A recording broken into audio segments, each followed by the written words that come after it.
네, 한 선교사님의 이야기를 가지고 말씀을 시작하려고 합니다. 아이국에 계신 피 선교사님 이야기입니다. 체포당해서 억류되셨고요. 기도가 필요한 상황입니다. 억류 이유는 모릅니다. 얼마 전에 그 아이국의 독재 정부가 들어섰는데 최고 권력자가 동료인 제이 선교사님을 처형했고 이제는 피 선교사님을 체포해서 처형할 예정이라고 합니다. 그래서 현지 교회는 기도 중이라고 합니다. 눈치채신 분 있으실지 모르겠지만 여기서 말하는 아이국은 이스라엘이고요. 피 선교사님은 페트로스, 베드로입니다. 오늘은 이 위기에 처한 피 선교사님과 아이국에 있는 교회에 대한 이야기를 하려고 합니다. 사도행전 12장에 나오는 내용인데요. 전체를 다 읽으면 좋겠지만 너무 길기 때문에 1절부터 5절까지 저와 여러분이 교독한 후에 5절은 합독하도록 하겠습니다. 그때 헤로드 왕이 손을 들어 교회 중에서 몇 사람을 해하려 하여 유대인들이 이 일을 기뻐하는 것을 보고 베드로도 잡으려 할새 때는 무교절 기간이라.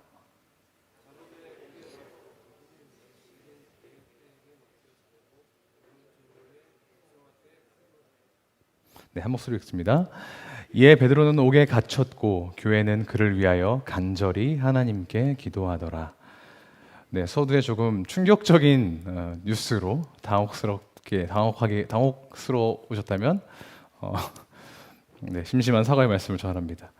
오늘도 변함없이 이 시간 함께하는 수요일 워십 예배자 한 분 한 분에게 하나님의 크신 은혜와 보호하심 또 그 능력이 함께하시기를 주님의 이름으로 축복하며 말씀 전하겠습니다. 오늘은 그들은 도대체 뭘 위해 기도했을까라는 제목으로 말씀 전하려 합니다. 크리스천이 가장 뜨겁게 기도할 때는 언제일까요? 한번 생각해 보시겠어요? 가장 뜨겁게 기도할 때. 바로 고난 겪을 때라는데 동의하지 않으실 분은 없으리라 생각합니다.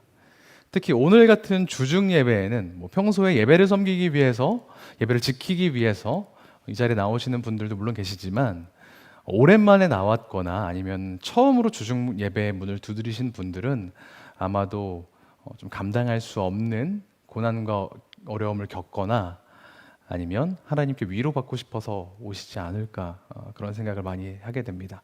아마 이 자리에도 남에게는 따로 뭐라고 말하지는 않았지만 위로받고 싶은 마음에 고난 가운데 있는 것이 너무 힘들어서 하나님의 도우심을 빌고자 나아 계신 분들, 또 유튜브로 함께하고 계신 분들도 있으리라 생각합니다.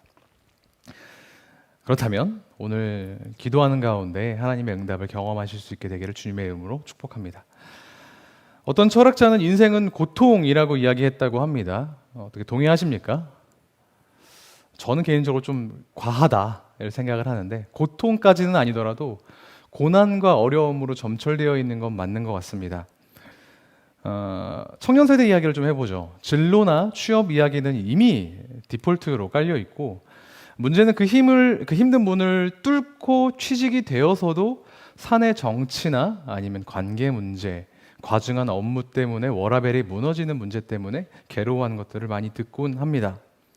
직장 문제가 해결돼도 마찬가지입니다. 요즘은 주식이나 코인으로 돈을 복사하는 시대라고들 하는데 내 통장에 있는 돈만 이상하게 복사는커녕 순삭되고 있는 것을 우리가 경험하지 않습니까?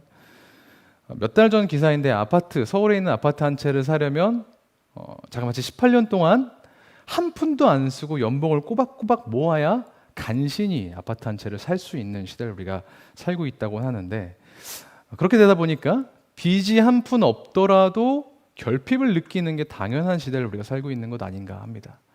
그러다 보니 결혼이 늦어지고 육아는 부담스러워지는 그런 사람들이 늘어나고요. 인간관계에선 전혀 예상하지 못했던, 생각하지 못했던 신박한 문제들만 골라서 일어나곤 합니다. 뜬금없는 타이밍에 터지고요. 가족들의 건강은 영원하지 않습니다. 안타까운 일이지만 반드시 누군가는 아프죠. 차라리 뭐 열흘 뒤에 한 달 뒤에 누가 아플 거다 뭐 예측이라도 된다면 1년 뒤에 정확히 뭐 한 달 뒤에 코로나 그렇게 되지 않길 바랍니다만 코로나 뭐 5차 대유행이 있을 거다라고 예견이라도 된다면 대비라도 할 텐데 그렇지 않은 경우가 우리 삶의 대부분이죠. 그렇다 보니까 그 고난이 주는 어려움 자체보다 그 고난이 불확실하다라는 그 불확실성 때문에 우리가 더 어려움을 겪고 있는 것 아닌가 그런 생각도 해보게 됩니다.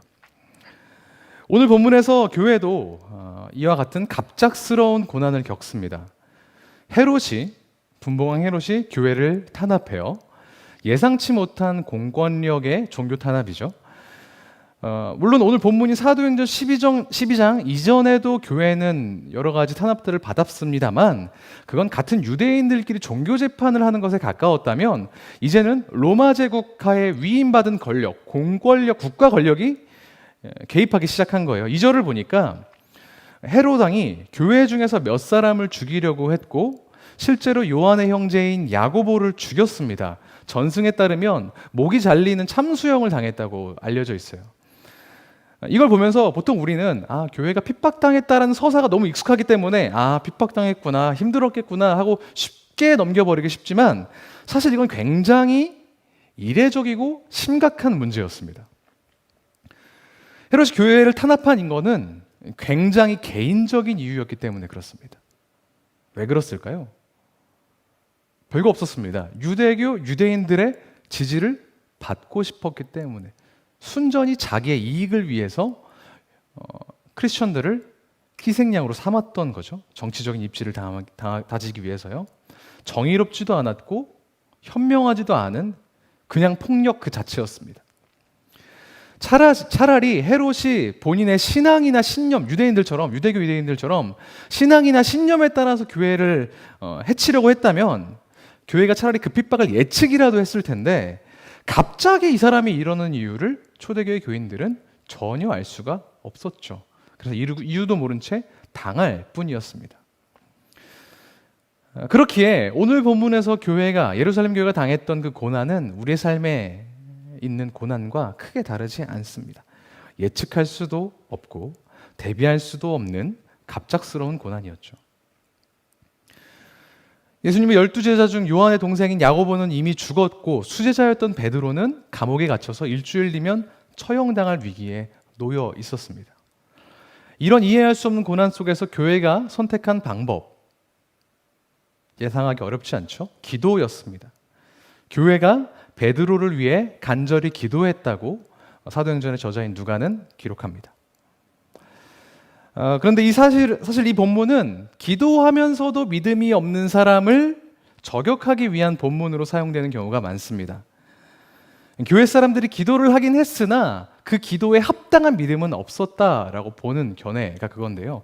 이게 무슨 말이냐면 분명히 5절에서는 교회가 베드로를 위해서 기도했다고는 합니다. 그런데 막상 베드로가 천사의 도움으로 탈옥한 후에 그 교회 사람들이 모여있던 요한의 어머니 마리아의 집에 도달했을 때 문을 똑똑똑똑 두드리니 로데라고 하는 어린 여자아이가 나왔는데 그 로데가 베드로가 살아서 돌아왔어요라고 이야기하자 교회 사람들이 뭐라고 하죠? 에이, 베드로가 어떻게 돌아와? 네가 잘못 본 거야 라고 핀잔 주었다고 기록이 되어 있습니다.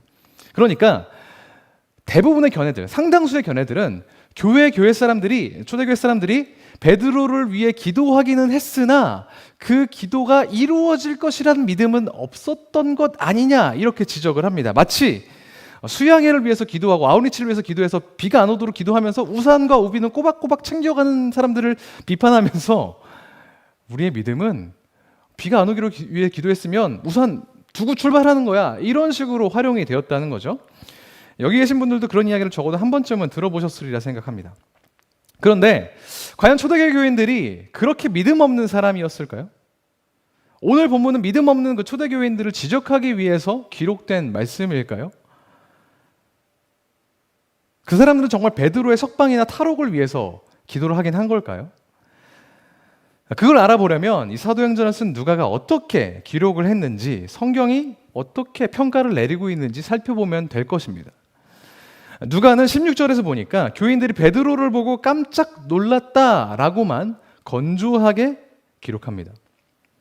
잘못 기도했다거나 믿음 없이 기도했다고 평가를 내리지는 않아요. 그리고 사도행전뿐만 아니라 성경 전체를 둘러봐도 이 사건을 가리켜 설명하는 구절은 없었습니다. 무엇보다 당사자인 베드로의 태도가 굉장히 이상합니다. 만약 베드로가 교인들처럼 자신의 석방을 위해 기도했다면, 하나님이 석방시켜 주실 것을 기도했다면, 그래서 내가 복음을 밖에 나가서 더 마음껏 전하기 위해서 기도했다면, 천사가 나타났을 때 드디어 올 게 왔구나, 하나님 감사합니다 라고 기도했을 법도 한데 그렇지는 않거든요. 베드로 뭐하고 있었는지 아십니까? 자고 있었어요. 그리고 자기의 몸을 둘러싸고 있었던 여러 가지 족쇄들이 풀리고 감옥 바깥으로 나가고 난 다음에서도 이게 지금 꿈인가? 라고 의아해했을 뿐입니다. 한참 뒤에 그게 사실임을 깨달았죠. 베드로도 자기가 꿈에서나 탈옥할 수 있었으리라 생각했던 거겠죠. 그러니까 건조하게 성경에 비춰보면 교회가 베드로를 위해 기도하긴 했다, 이거 팩트. 하지만 정확히 뭐라고 기도했는지는 알 수가 없다는 겁니다. 탈출이나 석방할 수 있게 기도했다? 모른다는 거예요. 그런데 우리는 너무 당연하게 교회가 베드로를 위해서 기도할 때 그가 풀려나기를 위해서 기도했다고 당연히 전제합니다. 성경에서 말하고 있지 않은 그 여백에 우리의 생각과 필요를 우겨 넣죠. 성경을 읽을 때뿐만 아니라 고난 속에, 우리가 고난을 앞에 두면 우리의 기도가 되게 이런 방식으로 작동이 됩니다. 하나님의 뜻은 정확히 뭔지 알 수 없는데 우리가 고난 당하고 있다면 우리의 기도 가운데 우리의 필요나 바람을 조금씩 섞는 거예요. 가족 중에 누가 병에 걸리면 당연히 병이 나아야 됩니다. 내가 취업을 준비하고 있으면 당연히 취업돼야 되는 그런 식으로 기도를 하죠. 근데 이 정도는 약합니다. 필요를 주장하는 데 익숙해지면 슬쩍 욕망을 끼워 팔기 시작합니다. 내가 생각하는 좋은 배우자의 조건이 있으면 당연히 그 좋은 조건을 가진 배우자를 만나야 되고, 내가 사는 집이 있으면, 내가 사야 될 집이 있으면 그 집의 집값은 오르지 않아야 되고, 당연히 만약에 내가 그걸 샀다면 당연히 올라야 된다고 생각하면서 욕망을 우리 기도 가운데 은근슬쩍 합친다는 겁니다. 평소에는 안 그러던 사람도 고난과 시련을 당하면 엉뚱한 보상 심리가 발동이 돼요. 그래서 수월하게 욕망을 추구합니다. 이를테면 이런 겁니다. 나는 화목하지 않은 가정 가운데 태어났으니까, 고난이죠? 좋은 배우자를 만나야 돼. 그러니까 이 조건은 정당해. 우리 집은 가난했으니까 내가 이젠 좋은 집에서 살아야만 해. 살 수 있어. 그러니까 좋은 집, 넓은 평형의 아파트를 위해 기도하는 건 합당한 일이야 라고 슬슬 자기 합리화를 하며 딱히 나쁘지 않은 것 같은 욕망을 위해 기도한다는 겁니다. 그런 맥락에서 오늘 본문을 읽으면 교인들의 기도 제목은 당연히 베드로가 풀려나는 것일 수밖에 없겠죠. 그리고 그런 맥락에서 설교를 들으면 정작 베드로가 탈출한 사건을 보고 놀랐던 교인들은 믿음이 없는 교인이 되는 것입니다. 그런 맥락에서 적용점을 찾으면 더 강하게, 더 빡세게 기도해야 그것들이 이루어진다는 엉뚱한 결론에 도달하게 되는 거죠. 그 기도가 적절한 것이었는지, 선한 것이었는지, 하나님이 진짜 원하시는 것이었는지는 일단 제껴놓고 마치 내가 그 기도에 공을 들이면 그 기도가 이루어진다고 믿는 불쌍한 크리스천, 착각만 하는 크리스천이 되는 거죠. 정말 큰 문제는 그렇게 받은 줄로 믿고 기도했던 것들이 이루어지지 않을 때 생깁니다. 기도해봐야 소용없더라. 기도 안 하는 사람들이 더 잘 되더라. 그러니까 야, 안 해도 돼. 할 거 하자. 라고 하는 말들을 아무렇지 않게 하기 시작합니다. 해봐서 안다고는 하지만 정작 진짜로 해본 적은 없는, 경험 많은 새신자가 되는 거죠. 다시 이야기가 좀 앞으로 돌아와서, 처음으로 돌아와서 그들이 그러면 석방과 탈옥을 위해서 기도한 게 아니라면 뭘 위해서 대체 기도했을까요? 한번 생각해 보시겠습니까? 뭘 위해서 기도했을까요? 결론부터 이야기하자면 모릅니다. 성경에 나와 있지 않기 때문에요. 하지만 포기하기는 이릅니다. 베드로를 위해 기도했던 다른 사람의 기도에서 유추해 볼 수가 있어요. 누가복음 22장에 보니까 베드로를 위해서 기도했던 다른 사람이 등장합니다. 명시적으로 그를 위해 기도했다, 너를 위해 기도했다라고 표현이 되는데요. 누군지 짐작이 가십니까? 바로 예수 그리스도, 우리 주님이 베드로를 위해 직접 기도하셨다, 그렇게 말씀하셨습니다. 때는 어느 때냐면 예수님이 십자가에 달리시기 직전에 이른바 최후의 만찬을 하시고 나서 베드로에게 말씀하시는 거예요. 너 나 배신할 거야 라고 말씀하시는 그 맥락에서 이렇게 말씀하십니다. 22장 31, 32절인데요. 제가 읽어드리겠습니다. 시몬아, 베드로죠. 시몬아, 봐라. 사탄이 너희 제자들을 소나기에 넣기를 원했다. 그러나 나는 너를 위해 기도했다. 뭐라고 기도했냐면 너의 믿음이 꺾이지 않도록 기도했다. 그렇게 말씀하십니다. 예수님이 베드로를 위해서 기도하신 것은 십자가를 당신께서 달리신 이후에 베드로가 받을 고난이 싹 다 없어지고 전도의 길이 훤히 열려서 베드로가 하나님께 크게 쓰임받는 것들을 위해서 기도하신 게 아니라 베드로가 왕의 어떤 신하가, 높은 신하가 되어서 이 땅을 다스리는 이스라엘의 회복, 권력을 받을 것이다 라고 기도하신 게 아니었어요. 사탄이 베드로를 넘어뜨리려고 뻗은 손을 위해서, 손을 부러뜨리려고 기도하신 게 아니라는 겁니다. 도리어 그런 상황들은 존재할 건데, 있을 건데, 단지 베드로의 믿음이 꺾이지 않도록 기도하셨다는 거예요. 어려움 가운데에서도 하나님을 향한 신뢰, 하나님과의 관계가 끊이지 않도록 기도하셨다는 겁니다. 실제로 예수님이 달려 돌아가셨을 때 이후에 사건들을 여러분들이 더 잘 아시죠? 베드로를 비롯한 다른 제자들은 엄청난 생명의 위협을 받아야 했고 실제로 베드로는 여러 번 투옥당했으나 예수님을 배반하지는 않았습니다. 그리고 결국은 예수님처럼 십자가에 달렸다고 전해집니다. 예수님은 베드로의 안전과 평안, 바람을 위해서 기도하지 않으셨습니다. 고난이 없어지도록 기도하지 않으셨다는 거예요. 단지 그 고난 가운데에서도 하나님과 동행하며 하나님과 관계를 유지하고 하나님의 뜻을 구하며 그분의 뜻을 따라 살도록 기도하셨을 뿐입니다. 예수님의 방식은 늘 그랬습니다. 그래서 그리스도인의 기도도 그런 방식을 따라야 합니다. 인간으로서 원하는 것보다 하나님의 뜻을 지킬 수 있도록 기도하셨던 예수님, 심지어 당신께서도 그토록 강력하게 원하는 것이 있으셨음에도 불구하고 그 뜻을 꺾고 하나님 앞에 순종하도록 기도하셨습니다. 십자가를 지고 싶지 않는 그 강력한 생명으로의, 삶으로의 그 욕망 있으셨음에도 불구하고 그것들을 꺾어달라고, 내 뜻대로 말고 아버지 뜻대로 해달라고 순종하는 기도를 하셨습니다. 기도는 그겁니다. 내 존재를 꺾고 나의 욕망을 꺾고 있는 그대로 하나님 앞에 나를 꺼내놓는 것, 그게 우리의 기도가 되어야 됩니다. 가끔씩 우리가 오해하듯이 기도는 우리의 소원 성취의 수단이 아닙니다. 알라딘 지니 램프처럼 문지르면 소원이 이루어지고 가끔씩 금식하면서 문지르고 100일 동안 작정하고 문지르면 더 세게 문지르면 이루어지는 그런 램프가 아닙니다. 마일리지도 아니에요. 의무적으로 차곡차곡 쌓다 보면 어느새 신앙이 뛰어난 사람이 되어 있는 그런 점수도 아닙니다. 자격증 같은 게 아니에요. 기도 그 자체가 목적입니다. 하나님 앞에 서는 것, 하나님이 말씀하시는 것을 듣고 거기에 순종하겠다고 결단하는 일련의 과정이 기도입니다. 그게 바로 예수님의 기도였습니다. 그 예수님의 기도를 들었던 베드로도 그렇게 기도했을 겁니다. 그리고 그 베드로의 가르침을 받았던 초대교회 교인들도 그렇게 기도했을 겁니다. 지지난주에 주일 설교 때, 주일 예배 때 이병문 선교사님이 그런 말씀을 하셨죠.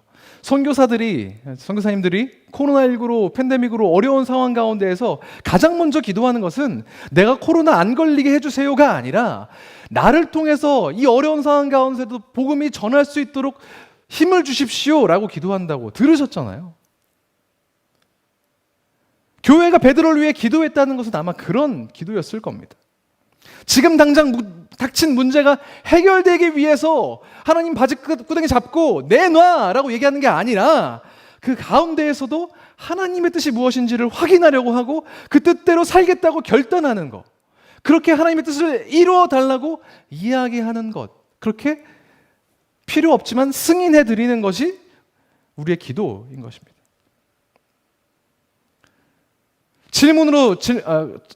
설교 제목으로 질문을 드렸습니다. 그들은 대체 뭘 위해 기도했었을까요? 그 질문은 똑같이 우리에게 주어져야 됩니다. 우리는 대체 뭘 위해 기도해야 될까요? 아까 간사님이 지금 요즘 너무 어려운 시대다, 전도하기 쉽지 않고 우리 각자의 삶을 살아가기 너무 힘든 시대다, 신앙을 유지하기 힘든 시대다 말씀하셨습니다. 마찬가지로